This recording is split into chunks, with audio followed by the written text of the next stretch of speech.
This is Kid in a Cage, Florida versus Timothy Ferriter. A father accused of locking his adopted son inside a cage. Join us as we hear the facts behind these charges Through live courtroom audio from True Crime Today and the Hidden Killers podcast.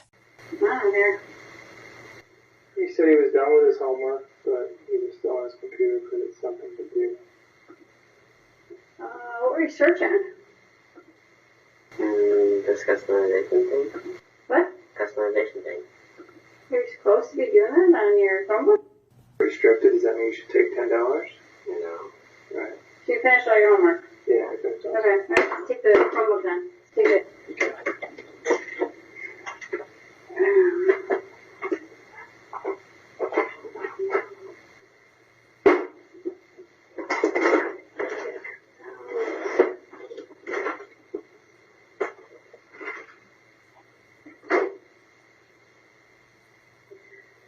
So you say you're searching customization?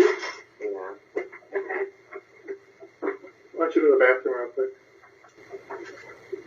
I'll walk with it.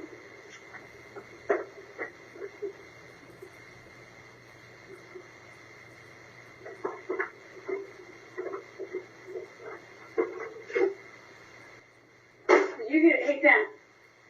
Tim. Did you, is his email open? Is his school email open?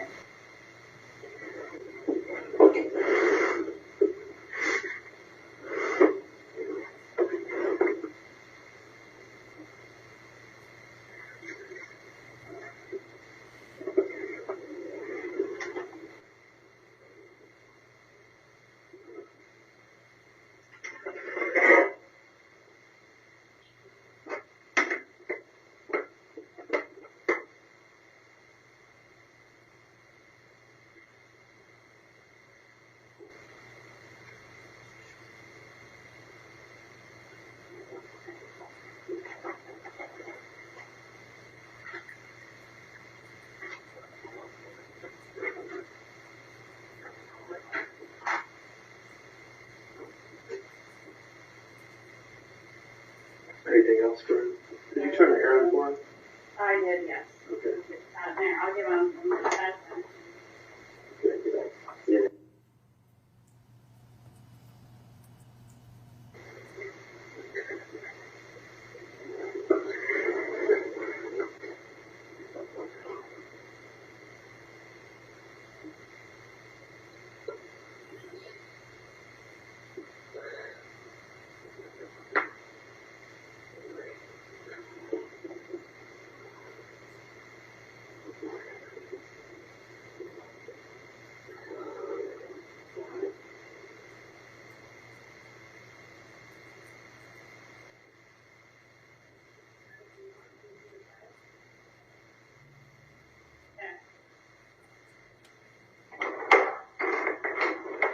There you go.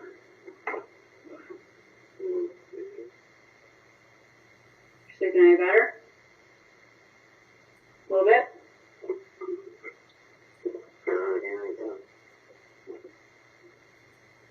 You can tell. Okay. I'll see tonight, but I don't think I'm sleeping that much better.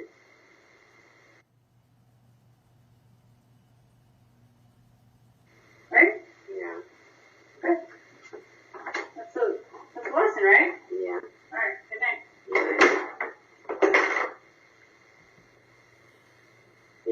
You turned the light on? Okay, there you go.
Now publishing January 10th, 2022.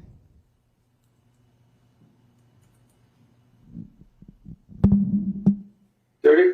Let's go.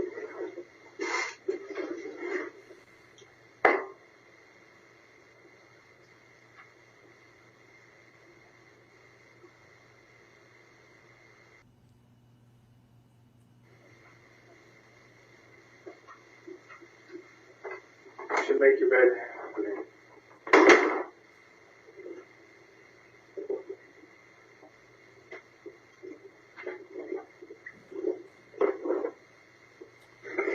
Ms. Black, are we at a stopping off point for a 10-minute break? Let's pause it. Let me go ahead and take a 10-minute break now. All right, so ladies and gentlemen, it's 20 after. We've been going about an hour. We're going to take a 10-minute break. We'll start back up 11:30.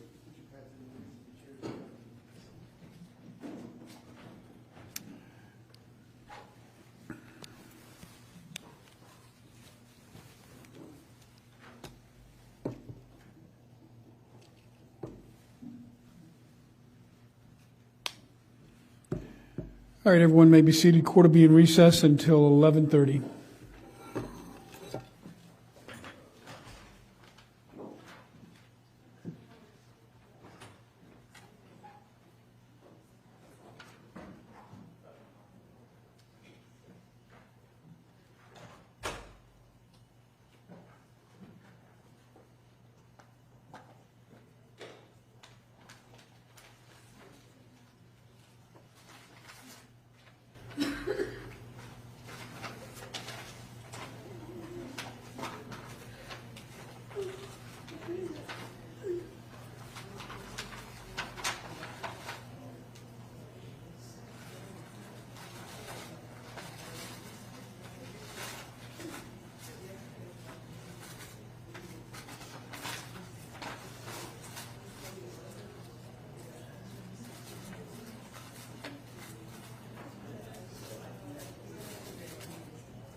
You may be seated. All right, before we get started, let me just make an announcement. I've been advised that there have been some instances of people taking photos with their cell phones or electronics in the courtroom. That is expressly and specifically prohibited unless you are a member of the press. It's been pre-authorized to either video. These proceedings are to take still photography through our publicity coordinator. Anybody else is not authorized to be using their electronics in the courtroom unless you are an attorney or involved in either the state's legal team or the defense's legal team. Anybody else should turn your electronics off at this point, because I can't have anybody violating the rules and taking photographs or audio recordings of these proceedings when they've already been expressly advised prior to this that they shouldn't be doing that. So that's the court's ruling. Unless you, again, are a member of the either state or the defense legal team, or an attorney, or a member of the press that's already been pre-authorized to take video or still photographs. Everyone else should have your electronics turned off at this point. Ms. Black, are you ready to proceed? Yes, sir. I did want to address one issue when we were at sidebar about the timing on the videos. It came to my attention that the timing is in the UTC time. So in the later hours, when it's 5 o'clock, 6 o'clock, 7 o'clock, or 8 o'clock, it converts because it's 5 hours ahead. So it's still correct? Yes. So you'll deal with that in closing arguments and explain it if that's something that needs to be explained. But you concur with that explanation, Mr. Waheed? I do know that that's the explanation, but You don't. I don't know that the state would. Yes, I agree with that. Okay, all right. So if that's something that either side wants to address in closing arguments, you can do it. It doesn't sound to me like it's a problem with the evidence per se, and it's not even a problem that it's not representing what it purports to represent. It sounds like to me now you just have to explain to them that it's the UTC time. All right, so all sides ready to continue? Yeah, just for your record, it shows UTC and Eastern time. It shows both on the screen. All right, and for those individuals that just walked in prior to my last announcement, you're supposed to, I made an announcement that unless you're an attorney, member of the press, or a member of either the state or the defense's legal team, all electronics are to be turned off at this point because I've been advised of instances of people taking photographs with their phones. And so because of that, I'm going to now have to invoke the rule that nobody have their electronics on except for the people that I've authorized. All right, so with that, everybody ready for the jury to be brought back out? All right, Mark, you may bring them out.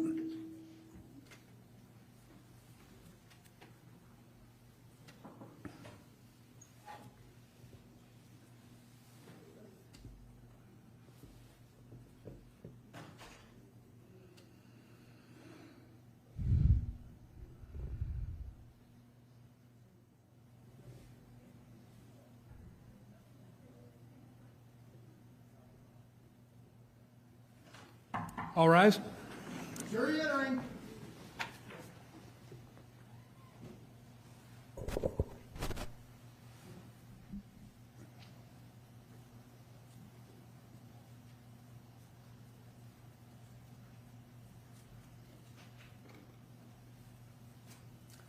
All right, everyone may be seated. Ms. Black, you may proceed with the continued publishing. And just for the record, the state is still publishing State's Exhibit 17, and we are on January 10th, 2022. And Ms. Black, just let them know about the UTC time. I think now's an appropriate time to let them know so they can process it contemporaneous to seeing it. So before every snapshot, there is what's the UTC time, which is 5 hours ahead of what the Eastern time is. So on the bottom, you will see the Eastern time, and then on top, you may see that it may be ahead a day, but that's just because of the timing. This is the time zone. This is still the same day. Okay. All right, you may continue then.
socks, get your clothes.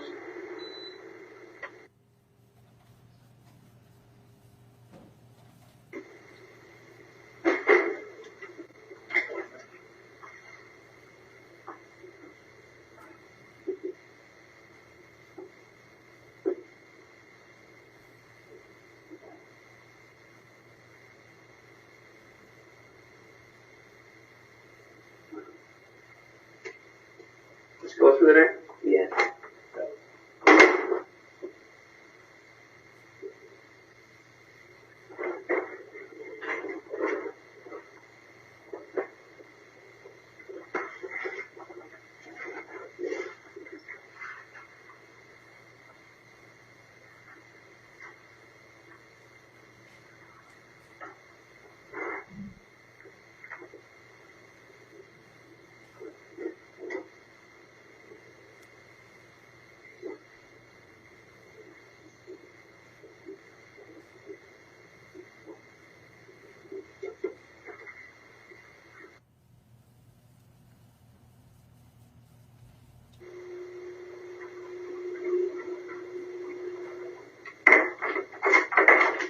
Let's go.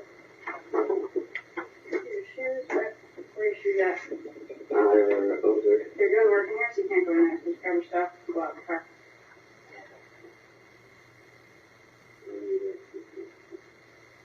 Where are your shoes? They're over by the shelf. Okay, I'll go get them. Get your rent there. This is dirty. Okay, go from the garage.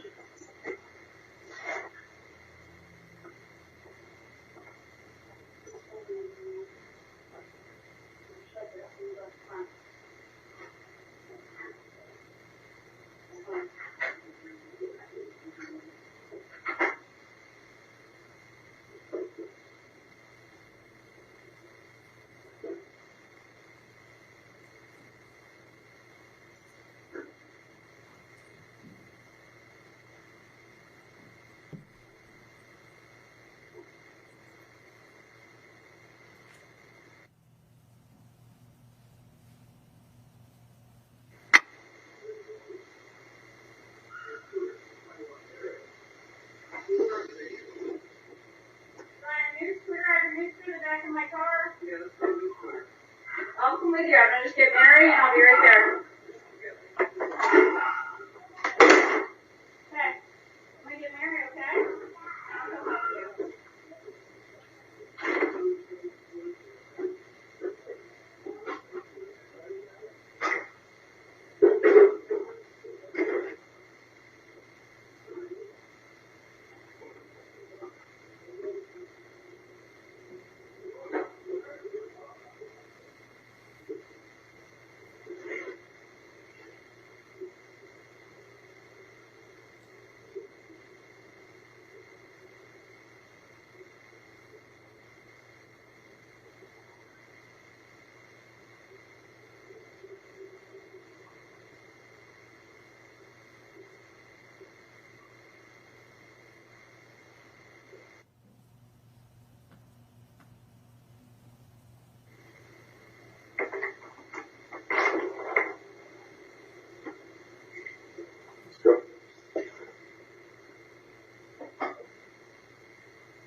Can you put that on pause, Ms. Black? Let me have counsel approach, please.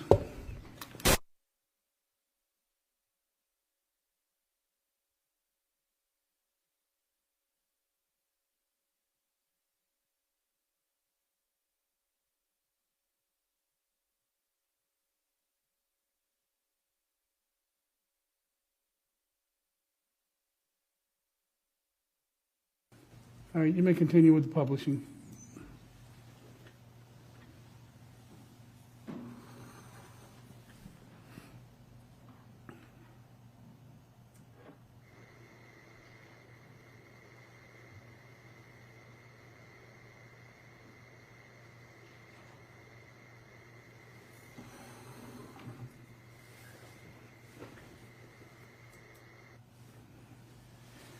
You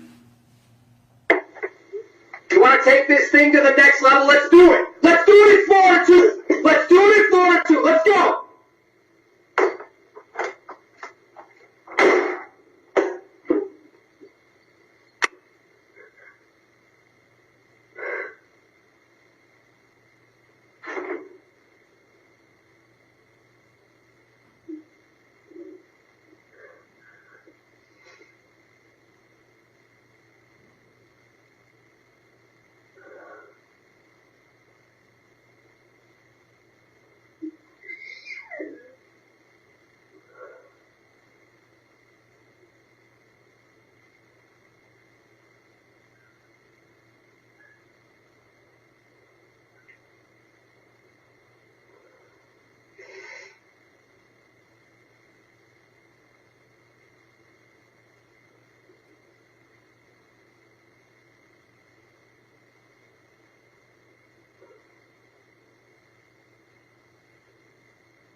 Your pajamas. Here's the stuff you can do.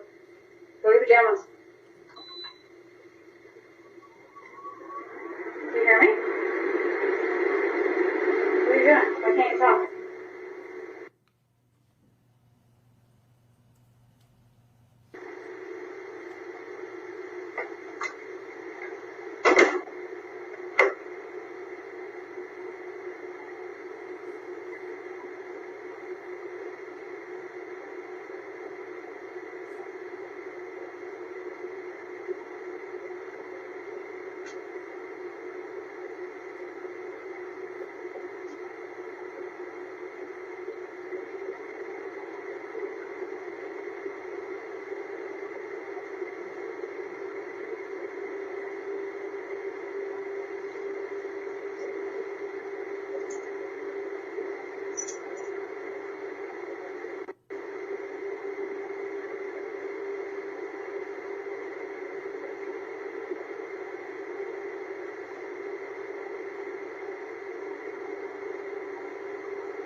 This? Yeah.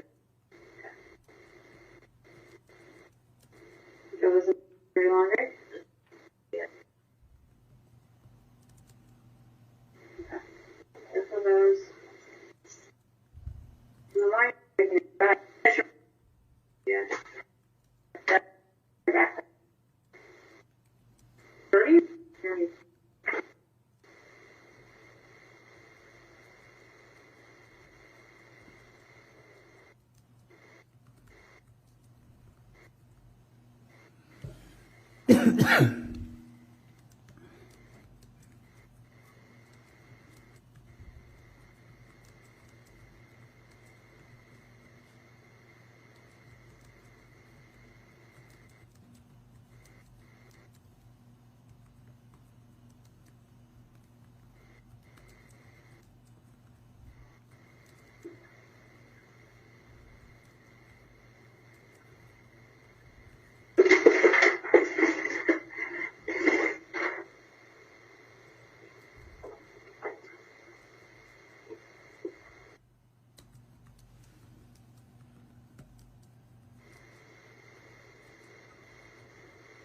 You're still using those wipes for your face? I don't know where they are. Okay. Did I do that?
Okay.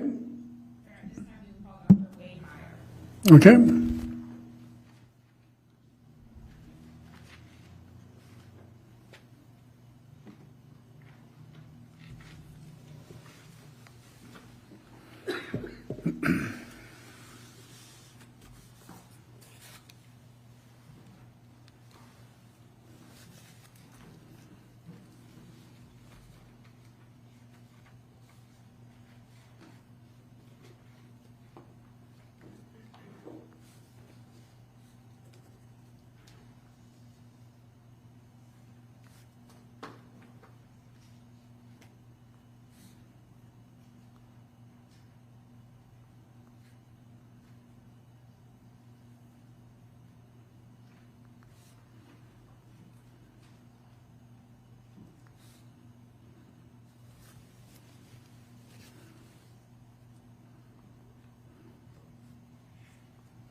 Do you swear or affirm that the evidence you're about to give will be the truth, the whole truth, and nothing but the truth? Yes.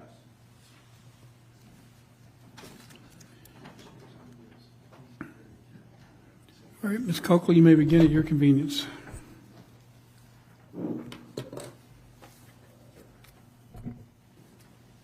morning. Could you please introduce yourself to the jury? Yes, my name is Wade Cooper Myers, MD. What's your occupation? I'm a psychiatrist, and I am also a child psychiatrist and a forensic psychiatrist, and I'm a professor of psychiatry at Brown University in Rhode Island. Now, you mentioned that you're a medical doctor. Yes. Take us a little bit through your educational background. I went to undergraduate college at Stetson University in DeLand, Florida, and I got a degree in biology. Then I went to medical school at Temple University in Philadelphia, where I got my MD degree. Then I went to University of Florida. Well, actually, before that, I did 1 year of general surgery at University of South Florida in Tampa, and then I switched over to psychiatry training, and I went to University of Florida in Gainesville, where I did a general psychiatry residency to become a psychiatrist, and then I did extra training in child and adolescent psychiatry, which was a 2-year fellowship there as well. And also I did a 1-year training program in forensic psychiatry, also at University of Florida. What's the difference between general psychiatry and forensic psychiatry? Like, what is forensic psychiatry? General psychiatry is more involved in the diagnosis and treatment of mental disorders. Forensic psychiatry is helping out the legal system in any way in which mental illness and the law may come together. So it could be criminal matters like the insanity defense. It could be child custody cases. It could be malpractice cases where you would opine on someone's medical care or psychiatric care of a patient. It's a broad array of things in forensic psychiatry. Sir, can you pull the mic up a little closer to you, please? Yes. After you finish your fellowship at the University of Florida, and did you are you licensed in Florida? I am, yes. And what about Rhode Island? Yes, I'm also licensed in Rhode Island. Now, you mentioned that you're currently a professor at Brown University. What did you do in between that fellowship at the University of Florida and then going to Brown? I was on the faculty at University of Florida for, I'm going to say, about 15 years, 10 or 15 years, where I became a associate professor. Then I went to the University of South Florida, and I helped. I went there really to start a forensic psychiatry fellowship program, which we did. I was there at the University of South Florida for about 5 years. I was a professor there, and then for the last 14 years, I've been at Brown University, also where I was recruited to go up and to build a forensic psychiatry program. Do you treat patients? I do, yes. And you said that one of your areas is child psychiatry. So are predominantly your patients children? Yes, most of my patients are children. I also treat adults with a variety of mental conditions. Now, as a professor, are you involved in teaching in the areas that we talk about? I am, yes. Tell us what you, broadly, what that means you do as far as the teaching responsibilities. I give some lectures to students more in a lecture format, but a lot of my teaching is clinical instruction. And for instance, we have forensic psychiatry fellows who come and work with our faculty for a year in a training program. They become trained in forensic psychiatry. So they'll do cases with us, different types of cases. And then also we give them seminars every week, as well as they'll go to a law school class for a semester one afternoon a week. We participate in that as well with them. So sorry to interrupt. Do you do any academic research or publish in areas of child psychiatry or forensic psychiatry? Yes, I have regularly been involved in research during my career. And peer-reviewed scientific publications, that's what we're talking about? Yes. Now, as part of your work, do you also sometimes get involved to give an expert opinion in legal cases? I do, yes. Does that include in criminal cases? It does. Have you testified here in Palm Beach County before on criminal cases? Yes, I have. I believe on at least several occasions. And is that true in other places around the country as well? Yes. And so you have offered your expert opinion on topics involving psychiatry in places around the country. Is that accurate? Yes, that is. Now, did I reach out to you in this case to see if you could assist us in providing an expert opinion? Yes, you did. And did you agree to be involved and to review some of the items in this case? Yes. As part of that, did you review the witness statements that were given by the Ronan Ferriter and his sister, Fiona Ferriter? Yes, I did. And did you also have the opportunity to review their depositions? Yes. What about police reports? Did you have the opportunity to review some of the police reports and forensic evaluations done of the children in this case? I did. Did you also have the opportunity to review some of the videos that were captured from the Ring camera in this case? I did, yes. I believe I reviewed in the neighborhood of 40 videos. Now, did you also review some school records related to the child in this case, as well as some prior treatment records by other providers? Yes, I did. Now, I want to, based on your review of all of the documentation in this case, of the documentation that you reviewed in this case, were you able to reach a professional opinion as to whether or not the treatment that Ronan Ferriter received from his parents in this case was harmful? Yes, I did. I felt it was severely harmful and very psychologically damaging to Ronan. And why is that? It was a long-standing pattern of harsh, cruel, and demeaning actions toward this child, as well as close to 3 years of essentially solitary confinement when he was not in school, as well as really sadistic punishments while he was locked away in the room. For instance, withholding meals if he misbehaved, taking his one book away as punishment, which was the one thing he had to do in the room towards the end, turning the lights out to punishment as punishment. And in fact, he talked about being afraid of the dark. And when the lights would go off when he was being punished, he would pull the sheet over his head and really feel terror. Do you have an opinion as to whether or not this type of treatment of a child by the parents is malicious? It's malicious, it's cruel, there's really... Overall. You can go ahead. Do you have an opinion as to whether or not this type of treatment is malicious? Yes, my opinion is it's malicious, it's cruel. I can't think of any other way to describe it more accurately. Now,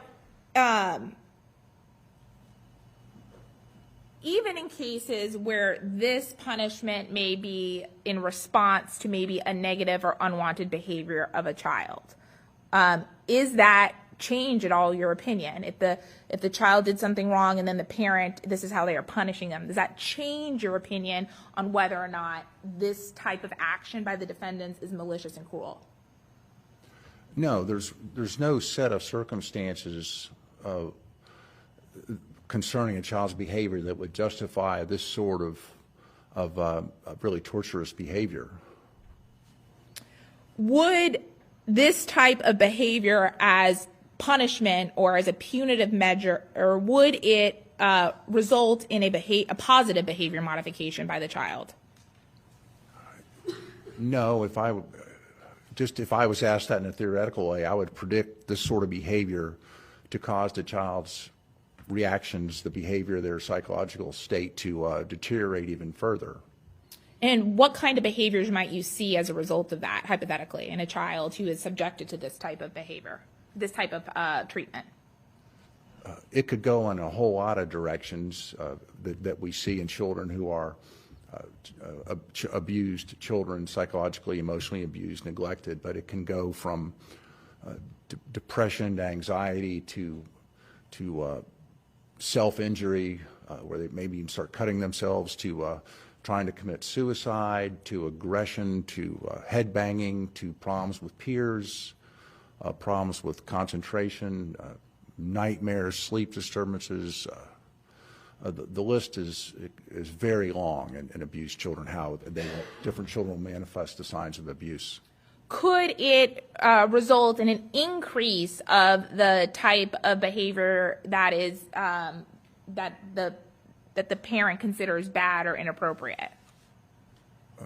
Yes, it can cause the child to have a more irritable mood. They can become aggressive with their peers. They can become aggressive with family members. Yes, they can try to. They will try to run away. Now, is there any justification or possibility of a positive result from this type of punishment of a child, this type of treatment? No. Now, what can you tell us about the type of psychological impact this type of treatment can have? Again, it's a long list, but do you want me to kind of focus more broadly on Ronan, or? I want you to say broadly first, and then we'll talk more specifically. So it can have, in general, it can cause more internalizing symptoms where the child will become depressed or withdrawn or isolating of themselves from others, or it can go the other way, externalizing, where they might start acting out, running away, being aggressive. It can affect their schoolwork, where they can't concentrate, their grades start going down. It can cause a lot of problems with them being able to interact positively and in a good way socially with their peers. They may have problems on the playground. They may have problems with even just following the general rules of the school, whatever that might be. Now, concentrating on kind of some of the videos that you were able to see of his reactions in the room, anything about that you think was indicative of a psychological impact on the victim while he's in the room? Well, yes, it's consistent with a child who has post-traumatic stress disorder. There was, when the parent, his father would come in the room and approach him, he would stiffen up, he would lower his head, you could barely hear his speech when he did talk, and he seemed to be in a very high state of fear. But that tenseness is though the adrenaline's flowing, and he's afraid of another abusive episode occurring or being harmed, or he said he was even afraid of being killed. Now, do this type of treatment of a child, can it stunt their intellectual growth? Yes, it can. Can it stunt their psychological growth? It can, yes. Is there a reasonable likelihood when a person engages in this type of behavior towards a child that there is going to be psychological injury or mental injury as a result? You said, is there a likelihood? Yes, there is a substantial likelihood. Now, in this case, did you see, based on the evidence that you were able to review, is there a pattern of isolation of the child? Yes, it's he for nearly 3 years was isolated in the cell for the better part of each day. As far as hours, it sounds like when he wasn't at school, let's say he's at school for 8 hours, he's then in the box for 14, 16 hours a day. Now, on a daily basis, so a very much established pattern. Did you, and I think you say isolation, is it fair to say that there was also a pattern of confinement here of the child? Yes, they're essentially one and the same in this case, it would seem. Were you able to observe a pattern of a deprivation of the child? Yes, there was emotional deprivation, there was physical deprivation, there was intellectual or cognitive deprivation where he wasn't really provided much in the way of anything to stimulate his mind or to entertain himself. I mean, is isolation, confinement, and deprivation considered an acceptable way to punish a child? No, it's not. It would be counter-therapeutic to disciplining a child. But we're not talking about a 5-year-old who might have a temper tantrum and you want to give them a timeout for 5 minutes in their room. I mean, that's something. Timeouts are an accepted form of discipline. So does it make a difference, in your opinion, the duration of the isolation, confinement, and duration and deprivation? Oh, it's a huge difference. Sure, if it's a short duration for younger children, it can be appropriate. But again, I'm talking in terms of minutes, not hours. But in terms of doing it every day, day after day, for most of the day, there's just no comparison to, say, a short timeout with a younger child. And even just looking at the time frame that happened in Florida, those 5 to 6 weeks, that amount of time frame, is that harmful? Yes, undoubtedly it would be for about any child, I'm sure. Now, would you consider, or would it be correct to characterize what the treatment that he was subjected to as solitary confinement? Yes. Is solitary confinement within the psychological and psychiatric and medical community, is that something that is considered appropriate for a child? No, and in fact, years ago, the American Academy of Child and Adolescent Psychiatry, which I'm a member of, came out with a statement strongly arguing against children even in juvenile detention centers having solitary confinement because it's detrimental psychological impacts. Is it considered damaging to brain development of a child? It is, yes. That's another aspect of it, is that it can cause literally changes to one's brain structure. Now, even within the setting of a criminal justice system where it might be part of a child subjected to that in the criminal justice system, is it acceptable for them to be in long-term solitary confinement? No, it is not. Even in those circumstances of a criminal justice system, is a child, when confined to a cell, given access to water and facilities to relieve themselves? Well, yes, it would be very different. There's a bed in the room, there's a toilet, there's a sink where they always have access to water, so they wouldn't be subject to a dehydration, for instance. There's officers where they can always call out to somebody if they need something. There's lighting. It would never be pitch black in a juvenile detention center, so they would not be subjected to that sort of sensory deprivation of being in a totally dark room for hours at a time. And they're served meals. There wouldn't be any holding back of meals as some sort of punishment for a child into the detention center. Now, discussing the isolation specifically, is there a detrimental impact to a child to be socially and physically isolated the way that Ronan Ferriter was from the rest of the family? I'm sorry. Is there a negative impact associated with the social and physical isolation? Well, that's part of the trauma of this, is that he's kept from having a normal family environment where he comes out and is socializing with his peers and spending time with his parents and doing things together and having fun and just having a normal family experience. He's segregated as soon as he gets home, and the children all know he's in the box, but it's giving him the message that you're not valued, you're unloved, you're not important, you're not part of this family, you're being rejected. Is it sending a message that he fundamentally is bad?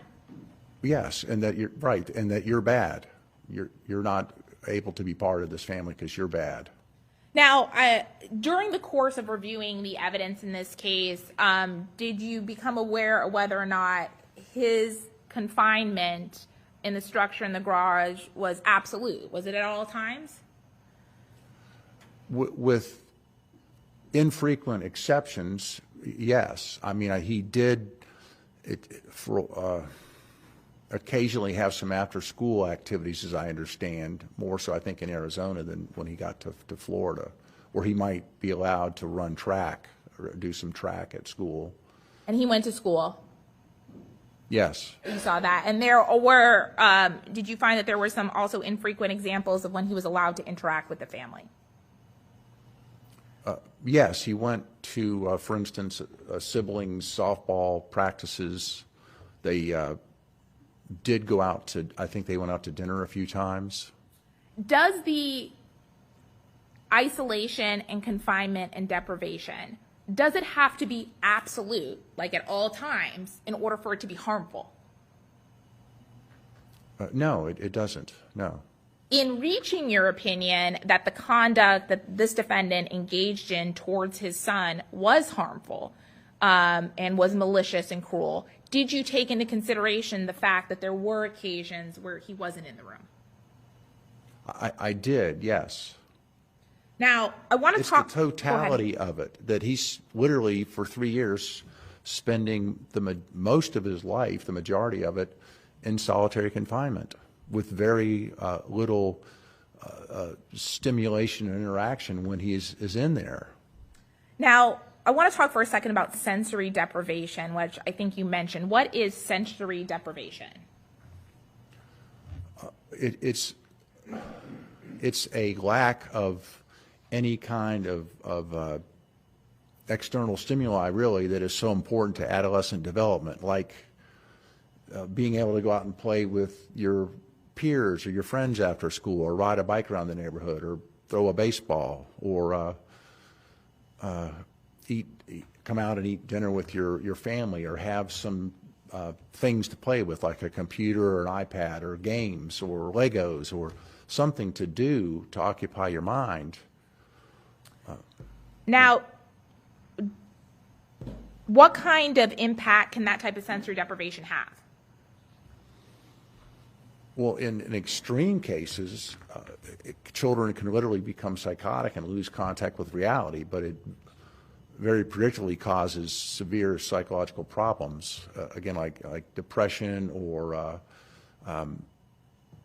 repetitive behaviors like self-injury or self-stimulation behaviors, that somehow you start doing things to stimulate yourself because you need something to occupy your mind after a while when you're in a locked room with nothing to do, hour after hour after hour. Now, what about being in the dark? How does that impact someone? I mean, is that bad? In general, it would be frightening for, I believe, any child to be locked in a room and have the lights totally turned out. But even more so when that happens and you know you're going to be in that room with little or no ability to contact anybody if something bad happens. I mean, you can't even come out and use the bathroom. You have to find your way to a bucket in a dark room I guess it's in the corner, and try to figure out how to go to the bathroom in the dark in a bucket. And then you're going to be with that bucket for the remainder of the night, depending on what time you use the bucket. Is that type of forced sensory deprivation, being forced to sit in the dark and have no control over the lights, is that harmful? Yes, it's a form of psychological trauma. It's really a form of torture to do that to a child. Now, you mentioned the bucket.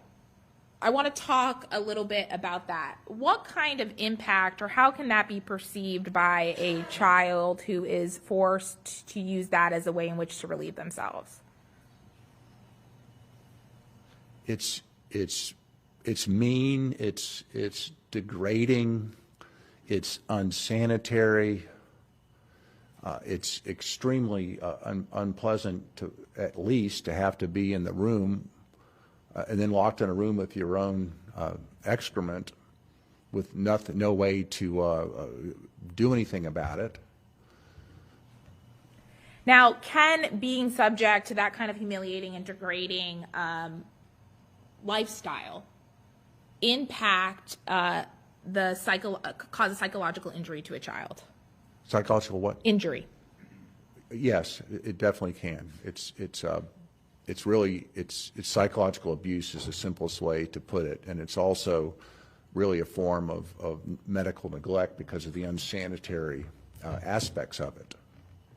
Now, would you say, or do you have an opinion as to whether or not these specific factors are cruel, demeaning, and injurious? I think you already said that for the having to use the facilities in a bucket.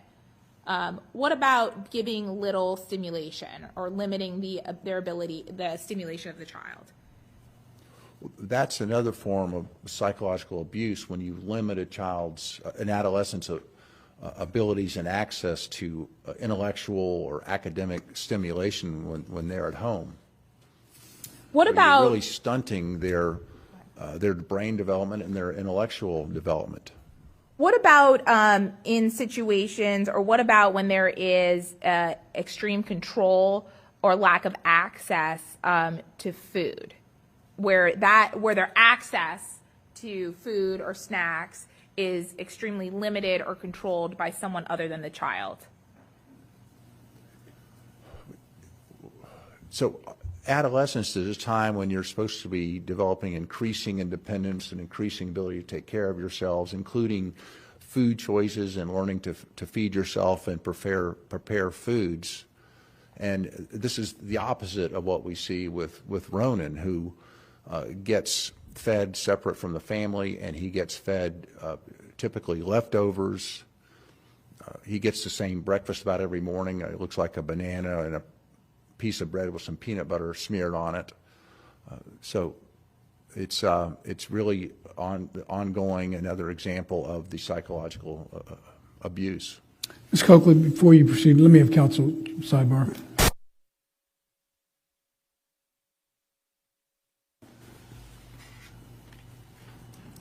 All right, so ladies and gentlemen, it's lunchtime, 12:30. We're going to break for lunch for an hour.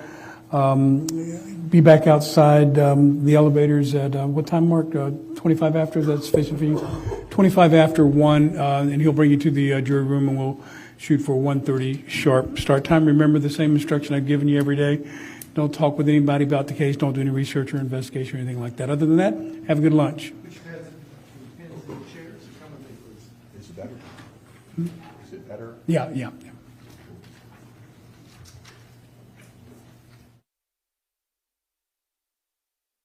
Good as time as any for you to give me a little bit better flavor of the potential Richardson issue that I'm going to have to address. Yeah, I don't even know fully what she said yet, because I have that. So you need some time to look at it and then give me a more coherent explanation as to what you think you want to do. Right. All right. So I'll punt right now. I won't do anything, but I am going to want to address it at the earliest opportunity that you've had a chance to look at it. Ms. Murad, you look like you have something for me. Have anything for me? Oh, I can just explain what it is, but I can wait. Okay, yeah, let Ms. Coakley take a moment to look at it. And all I really need to know for scheduling purposes is there's something I'm going to have to address and rule on. So as soon as you folks come to that determination, let me know, and then I'll do what I have to do as far as scheduling. All right, so we'll be in recess until 1:30.